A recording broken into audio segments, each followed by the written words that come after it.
Ne sanoo, että se on jotenkin sellainen vauvamasta ja jotenkin, että se on jotenkin noloa. Liikunta, sitten kädentaidot kehittyy, kun tekee keppareita koordinaatio erilaisissa koulutusliikkeissä ja tälleen. Kavereiden kanssa.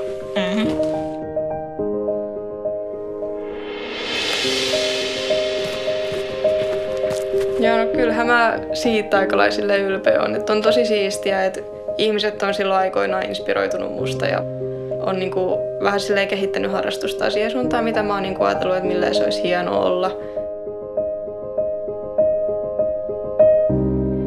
Mä haluan vähän niin kuin jakaa omat taitoni joillekin muille ennen kuin mä itse lopetan. Vaikka otetaan vaikka Nelli, niin siinä on jotain, niin kuin missä se on hyvä, mutta se ei vaan itse usko siihen. Ja sitten me yritän saada sen näkyviin, että mitä se osaa. Ja sitten se vaan alkaa uskoa siihen. Hidasta. Loistavaa, hyvä, näin! Tosi moni on sanonut mulle, että oh my god, mä oikeasti kehityn tässä. Milloin tuut uudelleen? Hyvä! Mitä sun askeleet on niin liidokkaat? Mä oon vaan treenannut niin paljon.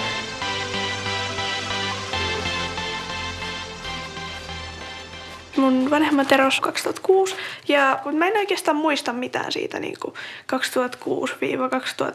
2006-2011. Mä en niin muista mitään muuta paitsi kepparit ja sitten Roosan jonkun verran.